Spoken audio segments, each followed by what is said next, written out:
My garden is a jungle, full of monster weeds. Everywhere they grow, often starting from seed. So from weed level, let's take a wander. The sun's trying to shine, and nature's beauty we mustn't squander. We'll search and hunt to see what we can find. It's all good therapy that helps you unwind. And to keep it in order, the alphabet we'll use. And in my alphabet garden, we'll start with a sensible letter to choose. Ants start with A, as they rush around.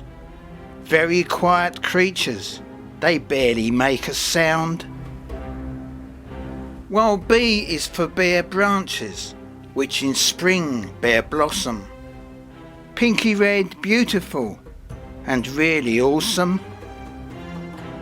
C's for cicada, those noisy insects which in our trees do hide, then leave their old shells around, for now empty they are no longer required. Such small creatures for the noise they make, loud enough in daytime to keep anyone awake. D is for daisies and other similar flowers, mainly yellow, but other colours as well.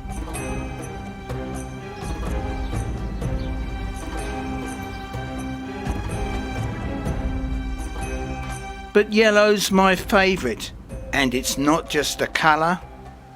They blow seed all over the garden, producing fresh buds. To turn my garden into a bright mass of yellow with their new shrubs. And that attracts bees looking for pollen. So E's for the energy that these little creatures possess, seeking out the nectar on their daily quest. And what they collect, they turn into honey, which beekeepers collect to earn money. F's for feijoas and buds which become flowers, and then grow into fruit as if with magic powers.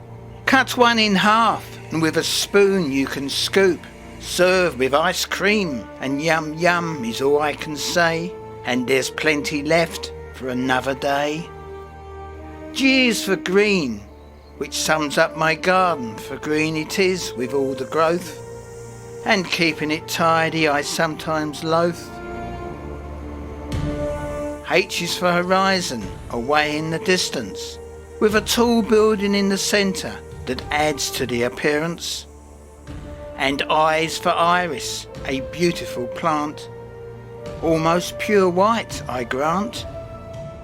While J is for the juice that my grapefruit produce. And K is for Ko-Fi, our national flower, beautiful yellow, it extrudes power. And L is for lavender, which always smell great, standing so tall and straight. M is for monarch, a splendid butterfly with beautiful wings. They particularly love my Pohutucara when in flower, but this one appears to be stuck to the tree and having difficulty getting free. But then at last he gets away to enjoy another sunny day.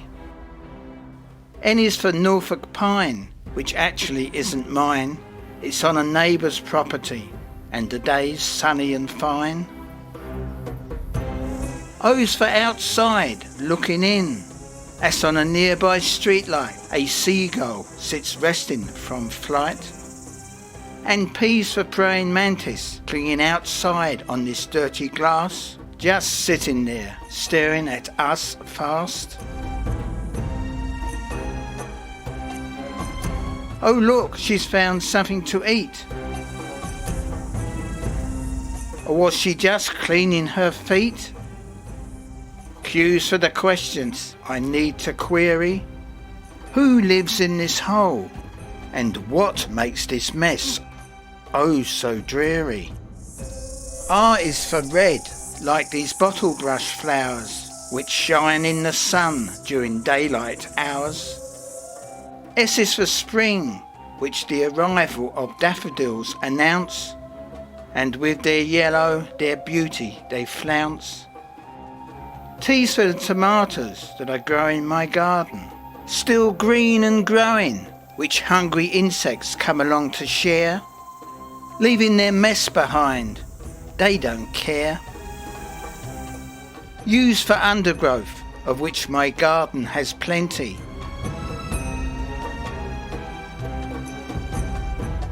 Certainly far more plants than a mere 20. V's for my veggie garden and the green vegetable bug, a hungry critter who sucks out the tomato's juice. Look closely here, you can see his feeding tube damaging my produce. W's for webs woven by spiders, which in windy weather resemble jumpy horses and their riders.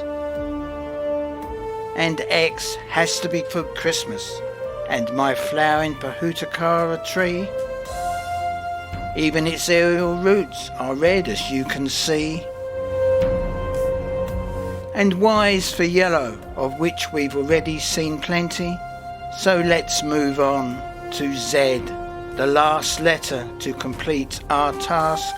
But finding something for Z is not an easy ask. How's this?